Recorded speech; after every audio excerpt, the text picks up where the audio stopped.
Hello, and welcome to our Reimagining Long-Term Care webinar series. I'm April Price. I'm a leader with the Health System Improvement Team at the BC Patient Safety and Quality Council, and I'm also a coach for the Reimagining Long-Term Care program with Healthcare Excellence Canada, and I support the BC Care Homes with their improvement work. The Council is very happy to be collaborating with Healthcare Excellence Canada on this webinar. We're discussing approaches to non-pharmacological interventions as it supports the work happening in BC around the appropriate use of antipsychotics in long-term care. My pronouns are she and her, and I'm pleased to be your host today. HEC and the Council honors the traditional territories upon which our staff and partners live, work, and play. We recognize that the standard of living that we enjoy today is the result of the stewardship and sacrifices of the original inhabitants of these territories. We must commit to not repeat past mistakes and to work towards more equitable and respectful relationships with First Nations, Inuit, and Métis. Acknowledging the territories and the original stewards of these lands is a fundamental responsibility of both of our organizations and part of our commitment to work towards truth and reconciliation. I'd like to acknowledge that I'm joining you from my home office in Vernon, British Columbia, which is on the traditional territory of the Sioux peoples.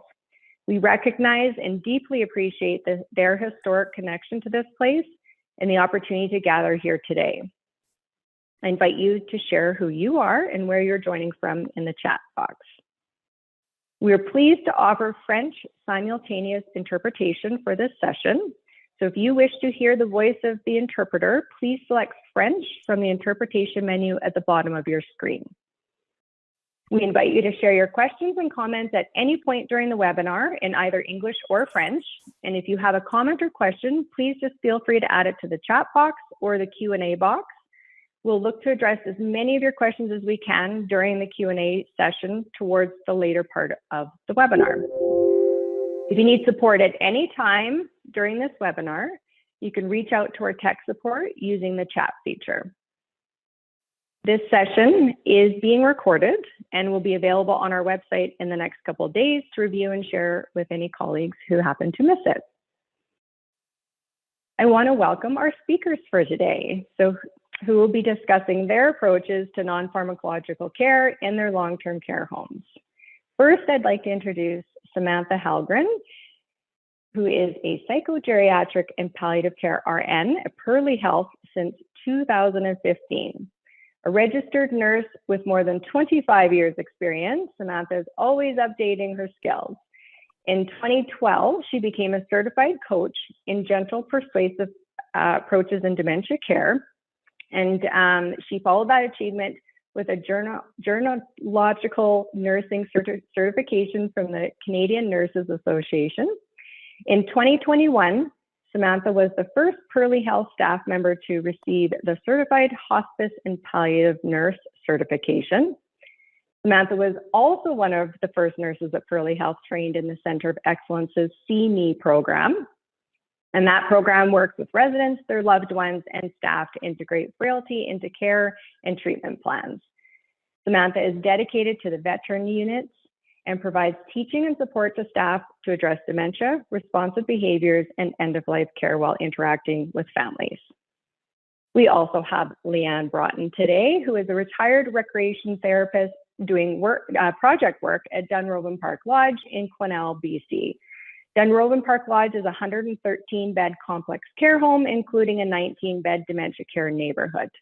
Leanne has worked in residential and adult daycare through her career.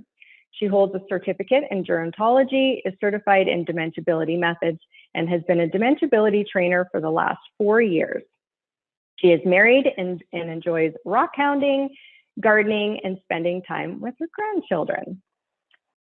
And we also have Fiona Listoria, who is the Senior Recreation Therapist on the leadership team at Banfield Pavilion with the Vancouver Coastal Health Authority. She is a certified therapeutic recreation specialist with National Council for Therapeutic Recreation certification.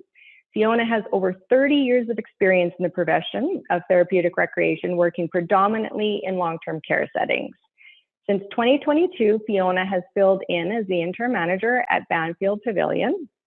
Her education includes a bachelor's degree in therapeutic recreation, special care counseling, and management. She has conducted research exploring physical environments in dementia care. Fiona is currently collaborating with BCH research team in preparation to conduct a feasibility study on the sensory mobile immersive landscape experience, we call SMILE, to increase access to nature for residents who are at risk of low mood and social isolation. Joining Fiona is Lindsay Van Heusen, who has been a registered horticulture therapist with the Canadian Horticulture Therapy Association for 6 years. She has delivered therapeutic garden interventions to the residents at Banfield Pavilion Long-Term Care Home for the past 10 years, really improving their quality of life by connecting them with plants, nature, and the garden environment. She received her Master's of Landscape Architecture from UBC and has designed, installed, and maintained over 30 residential oases. She continues to apply her therapeutic garden design expertise to oversee the development of Banfield's indoor and outdoor gardens by leading participatory design processes, managing garden renovations, and integrating horticulture therapy programs into garden design. Most recently, she has led the SMILE project. So excited to have you all here today, and really, really thank you for taking the time to share all the great work that you're doing.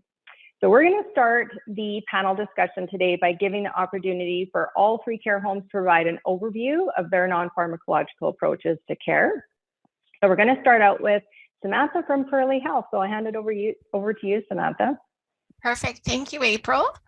So I'll just start with introducing who we are. So we're Pearly Health. We're located in Ottawa, Ontario. Pearly Health is a unique community that empowers seniors and veterans to live life to the fullest, one of the largest and most progressive long-term care homes in Ontario. Pearly Health is home to more than 600 seniors and veterans in long-term care and in independent living. Pearly Health provides a growing number of clinical, therapeutic, and recreational services, and is also home to the Center of Excellence in Frailty-Informed Care, leading research, education, and clinical innovation. Next slide. So we started working with the Senior Quality Leap initiative from the East Coast provinces in 2018. As we were interested in the process and program around deprescribing antipsychotics because it aligned perfectly with what we were already doing here at Pearly Health. It aligned with our expertise related to deprescribing antipsychotics. The process for initiating the work with the team from the East Coast provinces was really led by our leadership team and physician team, as they had identified in 2018 that this was an area of improvement. So what we started our project on admission to long-term care with the identification of non-pharmacological approaches right from day one, with engagement with the resident and family, and the use of what we call a psychosocial assessment that was completed within the first weeks of admission, updated in the resident chart. Then our therapeutic recreation team, our special approach PSW team, and our frontline staff would start to identify what are those non-pharmacological approaches. And for those residents that were maybe a little bit more complex for our teams, we facilitated what was called ABC team meetings, which is a quick 20-minute interprofessional team meeting supporting the identification of triggers, behaviors, and person-centered care approaches, which is then documented in the chart and updated in the care plan to support the resident.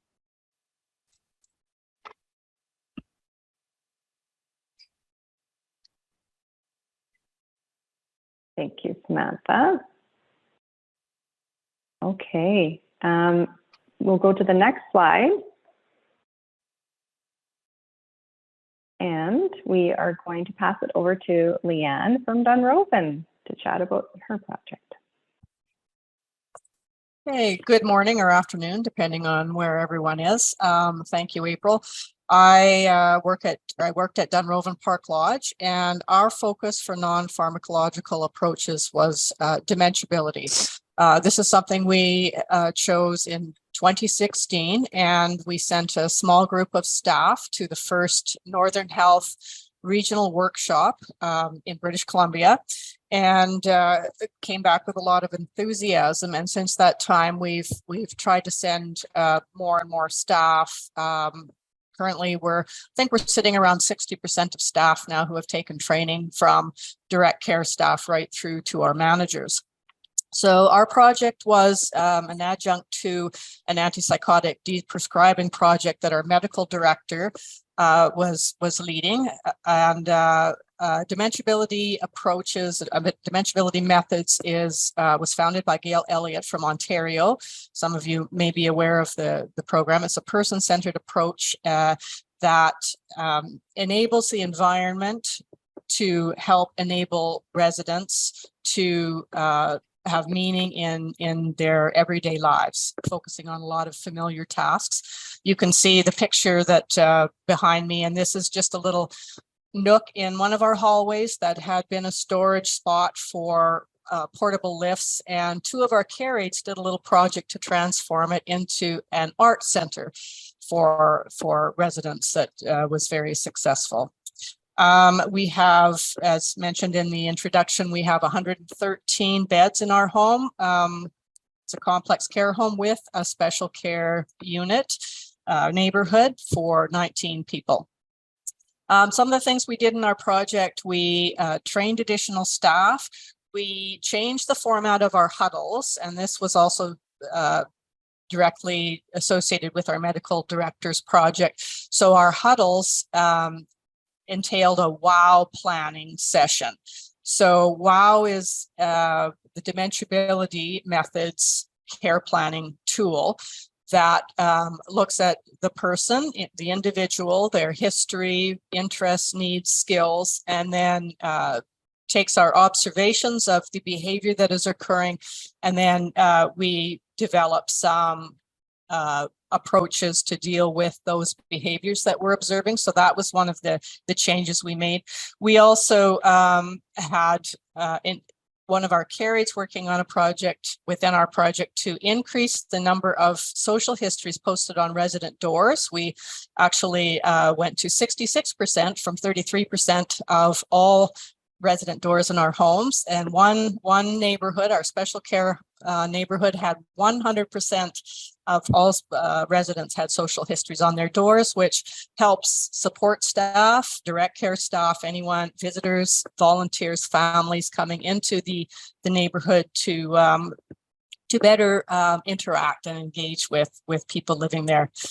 We produced a 5-minute learning series that was discussed at staff meetings. And I think altogether we achieved most of our aim, which was to increase resident engagement through the increase of staff knowledge. We had a number of measurement tools that showed our success. Thank you. Awesome. Thanks, Leanne. We'll dive into data a little bit more later on. I'm going to pass it over to Fiona and Lindsay now. Hi, everybody. So Banfield Pavilion was opened in 1972, and we have 156 beds, capacity for 156. Since COVID, we're now under census with 136 residents. And this is run by the Vancouver Coastal Health Authority. And we're in Vancouver. This is also a facility or a care community that is adheres to the Eden philosophy, which ties nicely to the project that we're working on collaboratively. And Lindsay's going to share a little bit more about this initiative that we're working on. Good morning, everyone. So our project is a collaboration between recreation therapy and horticultural therapy. And as a horticultural therapist, I will always advocate for outdoor gardens and all the benefits they have to residents in long-term care. So we know that having access to quality green space can reduce symptoms of depression, anxiety, behavioral psychological symptoms of dementia, and also medication intake, falls risk, pain. They improve mood and engagement and social connection and all kinds of measures of quality of life. So our project is intended to bring those benefits of nature to an indoor environment, because we recognize that not everybody has access to the outdoor garden, whether it's seasonally over fall and winter months or year round. So our project, if we can go to the next slide, please, is two interventions which are related. So the first one is a tranquility lounge. So we converted a resident lounge into an indoor garden.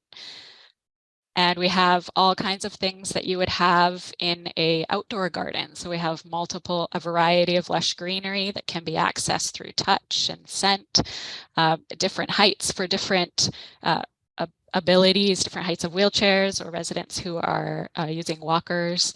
We have connections to the sky. So we painted the sky blue, you can see, with the cloud skylights. And if we can go to the next slide, please. We have large-scale landscape images that can be interchanged, so residents can view what scene they would like to in the room. And we have a water feature there in the corner and some nice bamboo wind chimes that the residents put together for sound. And then the shelving as well is wheelchair accessible. Next slide. And we made this beautiful art wall, which the residents created the art. So the art boxes of natural materials. So these can be taken off the wall and be put on a lap for sensory exploration. Everything is glued down, so it's safe to leave in the room. And then the water feature, which the residents selected and put together as well. Next slide, please. And then the second component to our project is a mobile version. So this is the sensory mobile immersive landscape experience, SMILE for short. And it really, the intention is to improve mood by engaging with nature themed objects, images, and sound. So we can have sound playing through the iPad, and then we have a selection of objects related to a particular landscape that can be geared towards individuals' interests and past histories. So Fiona's going to elaborate a little bit more on the target residents for these programs.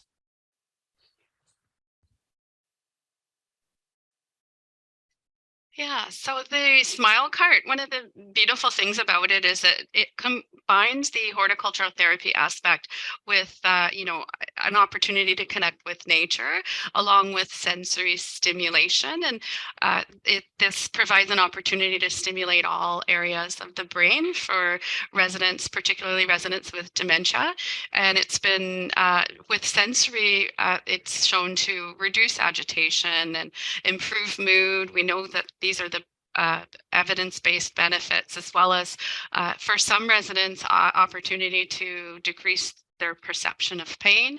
And it also combines an element of reminiscing. So for residents to be able to look at these different sensory inputs and images and hear these different sounds, it gives them an opportunity to think back and do some life review. And that's also been shown to be effective in terms of treatment for depression, as well as improving overall life satisfaction. So with these three combined, it's quite a wonderful combination. And Lindsay will be telling you a little bit more about some of the qualitative statements that the residents have shared over time with us. And in addition to that, the Tranquility space has an opportunity for us to provide other non-pharmacological approaches, such as providing opportunities, as well as the Smile Cart, with opportunities for mindfulness. As we know, for some people who may be experiencing depression, they may be ruminating on negative thoughts and feelings, and being able to be in the moment as the intervention is provided, it gives them an opportunity to think of only what is in front of them. And in addition to that, there's opportunities for residents to think to the future as well. So one of our counseling strategies that we use as recreation therapists is to help people, we validate what their feelings are, but then we help them to look at their desired outcomes and our desired future, hopes and dreams. So that's another aspect of these modalities. And we have opportunity to provide prompts for guided visualization as well. So lots of techniques we can use in combination with the cart as well as the Tranquility Lounge.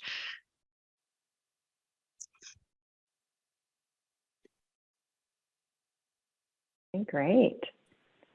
Was there any more slides? Okay, perfect.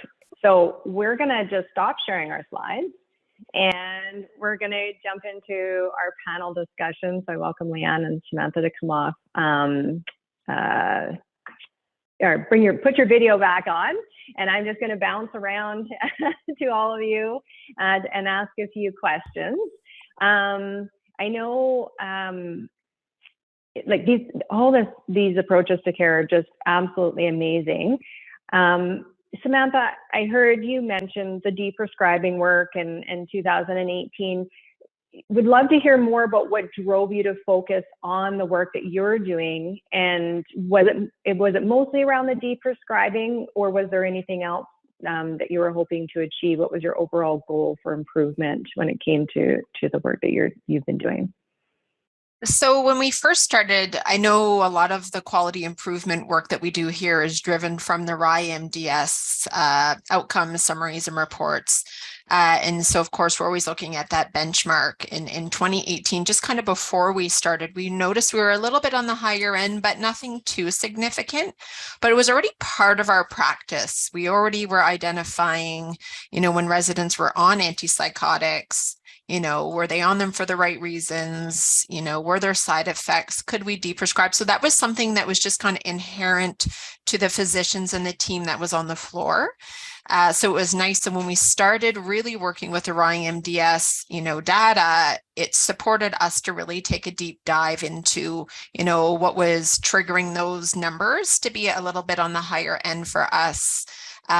Initially, some of our kind of quick wins were the fact that they hadn't had the right diagnosis.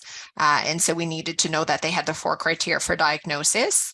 And then that's kind of where we started. And then when we looked at kind of what was out there, the East Coast provinces had really kind of knocked it out of the park. They'd done a really great job. And we were already using the deprescribing algorithm from deprescribing.org. So we had already been using that tool. So we thought, this is just perfect. We're really, of course, like most homes, right? We're really QI driven. So we thought this would be a really great project, not only to highlight kind of what we could do, but like I heard the other home, all those non-farm approaches, it was also an opportunity to really highlight what we were doing. That's awesome. And Leanne, same thing, like you mentioned, introducing dementiability around 2016, and it was kind of you said adjunct to the deprescribing work. Was that kind of the main focus to dive into the dementiability training for your care home?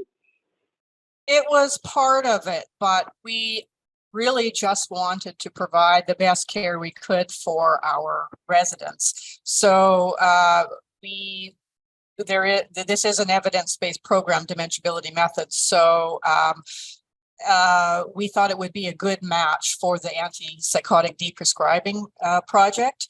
And the real push that our specific project was to increase the staff awareness and knowledge so that more of our residents could benefit from the program. Yeah, that's beautiful. Yeah, a real culture shift, and we'll talk about that in a little bit too. Fiona and Lindsay, what really drove your care home to be focusing on this type of approach for your residents? Was it more the depression and anxiety that you were seeing in the residents that kind of drove to this work? Yeah, I'll speak to some of the statistics that we were looking at. There was the 2021 BC senior survey for Banfield, and at that point, we had 21% diagnosed with depression and 38% who were taking medications for depression, and 42% with low social engagement scores. So that is evidence at that point to say that there is certainly a need. And currently, just in this last month, we have 39% of the residents who have violence or aggression alert risk. So that would be for responsive behavior specifically. And of course, those numbers will fluctuate as we have new residents coming in and so on. And also 10% who are identified with roam alerts, so elopement or exit seeking. And so that's also another indicator of a need for these kinds of programs that we're providing. Yeah, that's great. I want to kind of shift into the data side of things. We all know that collecting data is super important. So you just mentioned a few things there. How was it collecting your data? And I know probably everybody on this call is always, did you have a simple way? I know, Samantha, you're mentioning, the MDS-RI, and so how did you go about collecting your data, Fiona and Lindsay, just to really understand, okay, this is working or it's not working? So I just want to emphasize that we're in the process of working towards the research. So we've put a proposal in with the Vancouver Coastal Health Challenge. We're waiting to hear back whether we'll get funding for that. But with that being said, within our proposal for our data collection, we're looking at doing the Qualitum for measuring quality of life, and observed emotion rating scale to measure mood. And we will be looking at using the goal attainment scale, which will be looking at how many times the resident is connecting with nature and various goals that we've set for the program. In addition, we'll be looking at chart review and gathering some information through the assessment of the residents, as well as qualitative field notes in the process of the implementation of the intervention. That's great. I know I'm just going to actually pop to this question that I've seen pop up in the chat, just because it's on the topic and it's specifically for your care home around outcome measures that maybe were utilized to determine the efficacy of the horticulture and rec programs. I don't know if you can elaborate a little bit more on that, or we can always come back to that as well. Do you have like an overall outcome measure that you're really hoping? Is it more the depression scores? Is that kind of your kind of main outcome measure that you're hoping to reduce? At Dunroven Park Lodge, we actually used the Activity Pro program. We were trying to increase the number of meaningful activities experienced and documented within Activity Pro from the baseline. So that was one of our measures. We also looked at not specifically for this project, but this year we're looking at the RI. And then we developed some of our own in-house tools. So we had knowledge surveys for the staff. We did what matters to you sessions with staff. And we also kept stats on the number of staff members trained in dimensionability methods. Those were our measures. Yeah. Awesome. Samantha, how about you? What kind of data were you collecting to? So like I said, you mentioned the MDS-RI, you were getting data from there. Well, and I think that was our biggest tool that we used to kind of guide, because we can kind of get in the weeds. We're such a large home. So that was a good kind of point for us to really come back to, was the number of residents in long-term care who were prescribed antipsychotics.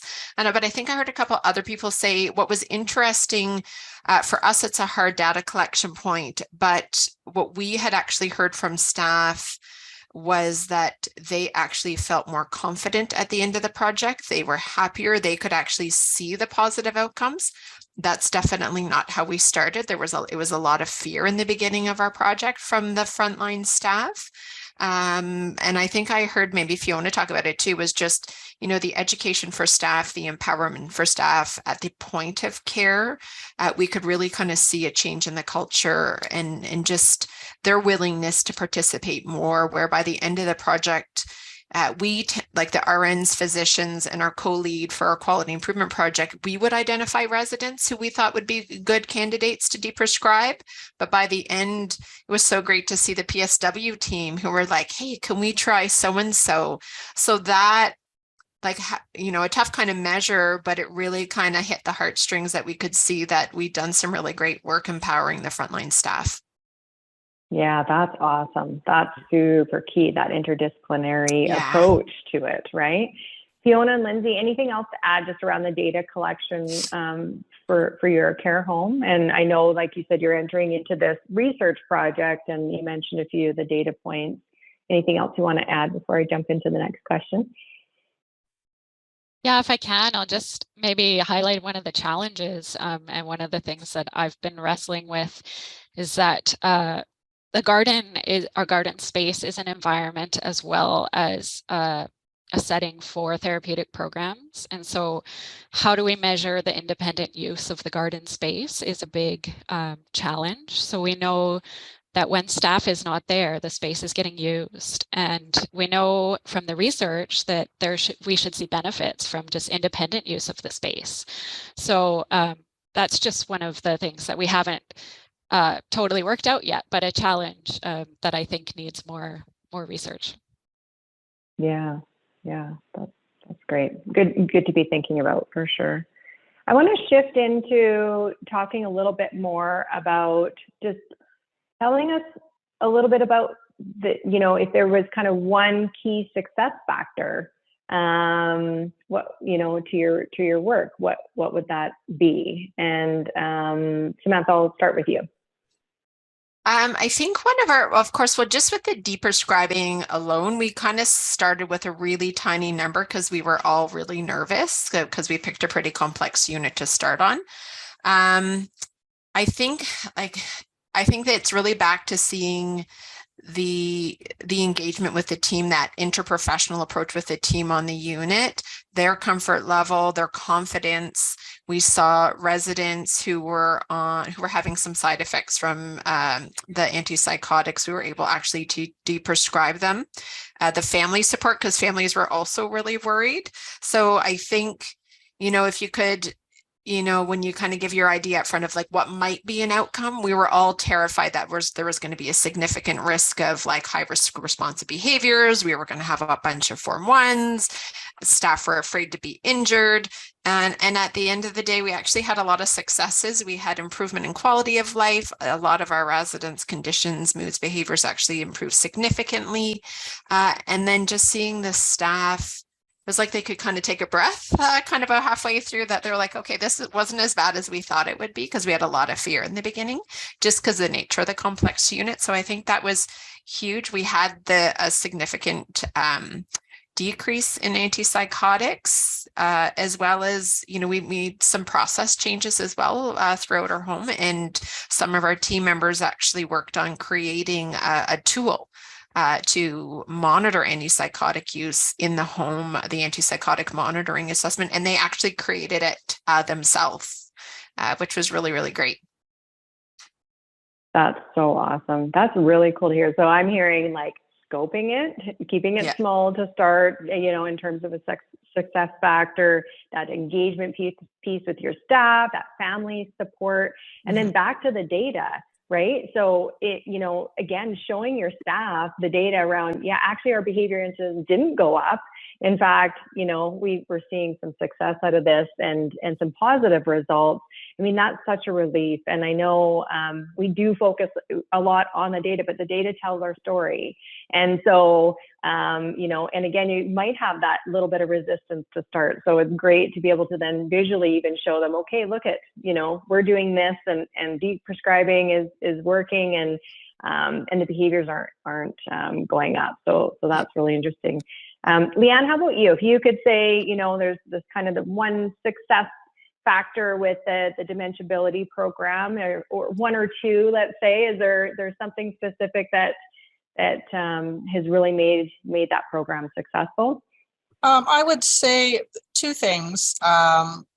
One, the change in the format of huddles. So, quite often the leadership team, including our medical director, would go to an area for a huddle, and the first thing people would say, oh, the behavior is challenging, we need medication.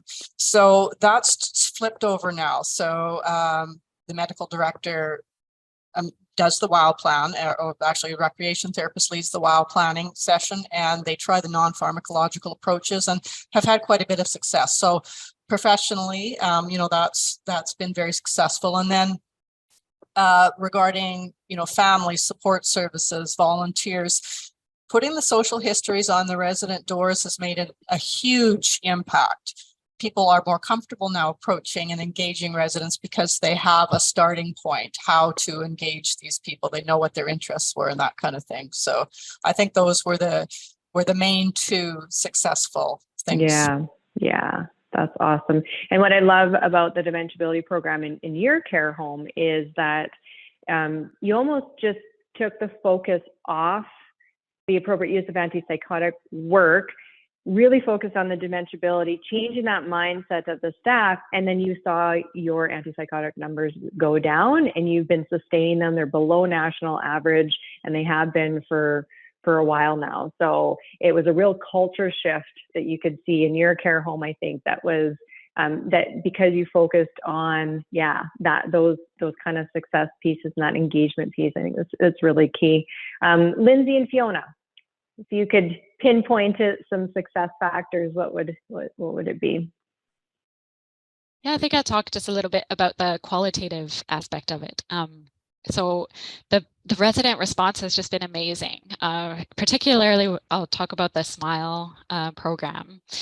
So, I've seen residents who've gone from just really restless rocking to being quite settled when given a piece of birch log to rub in their hands, for example. The bit of a backstory is that during COVID, of course, we had all these restrictions, and as a horticultural therapist, so many of my tools were taken away. So the residents really miss that environmental piece of being immersed in the garden. And so this is how the project sort of came about as well. The portable version was, how do we bring that to them in a way that satisfies all the infection control and but allows for that multisensory experience. So I started by just having a large picture of trees and a tray of different pieces of bark, different textures, and a hidden iPad playing birdsong. And I brought this to one of the residents who rarely came out of his room, but he loved trees. And immediately, he just lit up and he was like, oh, it feels like we're outside. And we talked for about 30 minutes about trees and about his memories of working with trees and being in the forest. So, and this just happens over and over again with this intervention. So I think, and the neat thing too, is that having a collection of different objects, the residents can really guide the conversation. It's up to them to make choices about what to interact with and explore. And I'm just there to respond. And I've also seen residents really connect with one another using the SMILE as a catalyst for conversation. So one resident, we made one who was a farmer, so we made the prairie theme for him. And there was a hat on the table, and so he was talking about the hats he used to wear, and then his friend came over and was like, oh, well, my aunt makes hats, and he's from the Pacific Northwest, so completely different landscape. But they started talking about the different hats, and then they started talking about the different animals from their landscapes they grew up in. So I think the sort of the qualitative aspect and the response just for mood and the amount of people who have smiled just from hearing the birds, just right away, they're engaged, they're connected. So that we know in the moment there's a lot of positive benefit. So yeah, our forward looking is to try to measure some of that and think about long term. Yeah. Yeah. Anything else to add, Fiona? Yeah, I'd like to just add another anecdotal moment, but a special one in that with the Tranquility Lounge. So, looking at the research I did years ago in 2017, exploring physical environments, one thing that came through in high saturation was the importance of the access to nature. And as Lindsay and I talked about it and collaborated about creating these indoor spaces that are accessible throughout the year, this Tranquility Lounge, was given birth in Banfield, and it's sort of a challenge and a success at the same time, where it's been such a popular space for residents to come. There's a door that they can go in and another door that they can come through. So it creates if you look at the best practice for layout of buildings too, especially for residents with dementia, to have areas that don't create a sort of a dead end, so to speak, where they can move through. And this is what's happening. Residents are coming through, and the families and the residents and staff have all enjoyed this space. And one in particular was a family member who was here to support their loved one who was at end of life. And I just wanted to identify that it hasn't been just for the residents. Some family members, for this time coming in to be with their loved ones, they need a moment just to collect their thoughts and have some peace and tranquility. And this family member was using it on the daily would come and sit with their loved one, and then would use this Tranquility Lounge. So it's been a really beautiful thing. And, I know that's sort of veering from non-pharmacological approaches, but it has been really for everyone. No, that's important.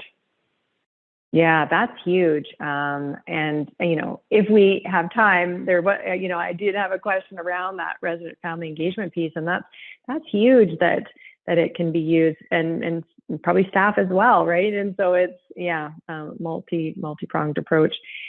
Of course, this work doesn't come without challenges. So would love to hear just a little bit about, has there been any challenges that you faced, and maybe some strategies that you implemented to overcome that? So Matt, we'll start with you. Any kind of key challenges that you can think of? Yeah, I think, like I kind of mentioned in the beginning, was just this kind of unwavering, this fear that was just so, like, the staff were really terrified in the beginning. We were really struggling with a lot of heels dug in. So we really had to show up and be present on the unit, to be there, to be prepared in case something did go wrong. One of the key things was really, again, education, ensuring that we were deprescribing slowly. So we actually deprescribed slower than the algorithm, the deprescribing algorithm, just because our residents are so frail.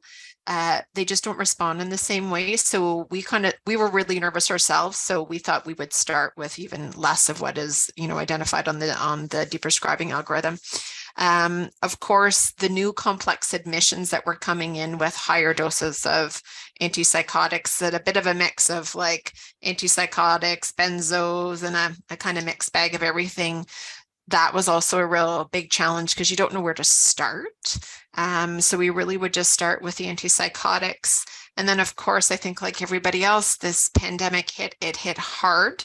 And then we saw an increased use of psychotropics, but an increased use of admissions. And I think what we're identifying now is that we can see the struggle in the community prior to long-term admission, that might have been maybe the only approach when they were in the community, so they didn't have access to resources. So we're seeing that as a challenge now, but it was also a challenge back then as well. Yeah, that is, I bet you every single person on this webinar today can resonate with, and I definitely hear it in the coaching calls with the BC teams. Fear from the staff, the complexity of our residents, and the new admissions. and trying to overcome those challenges. Yeah, that's huge. Leanne, what about you? Any kind of key challenges that you face? You talked a little bit around like the staff piece and the mindset, but anything you'd like to elaborate on, and maybe some strategies that you use to overcome them? Absolutely. One of the first things we did with our project was to go to the staff and find out what the barriers were to using dimensionability methods. And of course, the number one was, we don't have time. We don't have time to do this. So we changed some of our training exercises and actually brainstormed with the staff directly. What can you do without any supplies, without running to get anything? What can you do as part of your normal job? And we help them to develop their own toolbox, basically, things they can do. We also had a little pocket pack project where just sandwich bag size little packs of dimensionability tools where the supplies were available, so someone could just grab them from the nursing station and take that around in their pocket and engage residents that way. So and then of course just people say not being comfortable with using dimensionability methods, so we provided opportunities for them. We had a big culmination event where people actually practiced using dimensionability methods, and we were able to engage 73 residents just that day alone. That's amazing. That's amazing. That empowerment of staff is so key, hey? And yeah, it's really impressive what's happening at your care home in regards to that. And you're backing it up with data. You have been surveying the staff ongoing around their comfort level and what the challenges were. And so you have some really important data to be backing up what's working and what's not working with the staff, and addressing, you know, that you're hearing them and that you're trying to help them overcome those challenges. So that's really, really cool. Lindsay and Fiona, you've mentioned a little bit about some different challenges. Any kind of key things that have been challenges for you and strategies that you've used to overcome? I would say the first and foremost challenge would be staffing and just having enough people to bring the resources to the residents. And you know, it's really important to note that we need to have more certified recreation therapists to help guide the practice, and also more horticultural therapists. So that's the first thing I would say. Just definitely more staff on hand, and the education piece is critical as well. As already, I would echo that. And in terms of you know, funding, we've been fortunate. I've put in a proposal for a grant. We managed to get some funding through New Horizons grant for seniors for the Smile Cart, and I've also we've managed to get some funding for the redesign of spaces within the home. I think people are recognizing more and more how important this is for long-term care, and so so that's been helpful. But that's more for the resources, and we can have all the resources in the world, but we need the people to bring the resources to the residents. So that would be one thing that I would really emphasize. The other thing would be just balancing the clinical workload with the research. And again, that goes to staffing, because if we have more staff, then we won't have that struggle between trying to conduct the research as well as managing our day-to-day caseloads and assessments for new admissions and so on. Yeah, those are the main things. Yeah, for sure. Yeah, I think that the staffing challenge is definitely will resonate with everybody, I'm certain, because yeah, that's definitely something I hear on a daily basis from the teams in BC. One last question I'm going to ask, and then we'll maybe jump into the questions, because I see there is a ton coming in the chat. So we want to take about 10 minutes if we can at the end to address some of the questions that are coming in, because I think there's some really good ones. But I would love to hear a little bit about the sustainability around what the work that you've been doing. And I think we all of you mentioned, something about the pandemic, right? Like, let's not forget what we've just been through in the last few years, and that sustainability piece is huge. So maybe Samantha, again, we'll start with you. Any key things that you've done around the sustainability of the work that you're doing? Yeah, absolutely. So we've really focused on getting that support on admission. So that's been a huge benefit to us. We need that one key person, because I think Fiona said it, not only do we not have the staffing, we have we've so many new staff in every single department, right? So we kind of had a bit of a mass exodus of healthcare professionals and new onboarding of staff.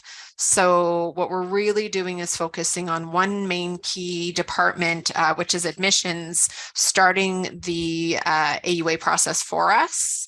And then we actually are able, so across our 450 beds that are long-term care, we actually start that on admission.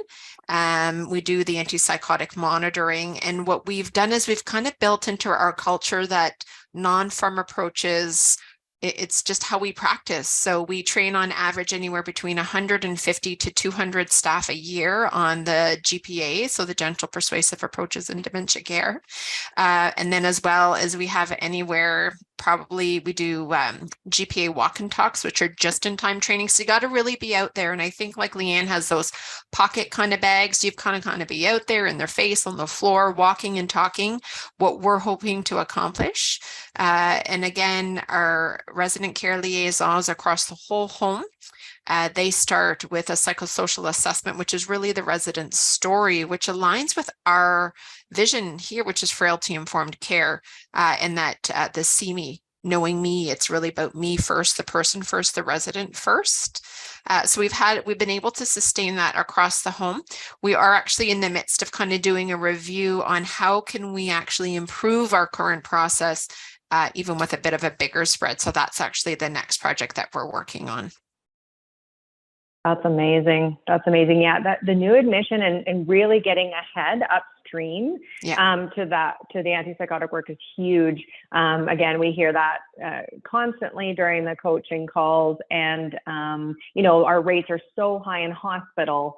So when they come in to our long-term care home from hospital, we know that that's a big challenge for sure. And that's amazing approach for sustainability and the training as well. Leanne, how about you? Any key factors that have led to sustainability for you?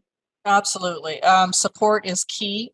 Our Northern Health Elder Care team supports us with seed funding every year. And we also have access to a quality improvement advisor who keeps us on task, and that's been absolutely key. We also have champions within the home, including myself, who just keep pushing with management support, and even our support services managers. We need everybody on board, so support is the main thing for us. Yes, for sure. Leanne, I know you are a key role to this, and that you are back working casual in Dunroven just to keep things moving, and that support's huge. Fiona and Lindsay, any key sustainability things that you'd like to share?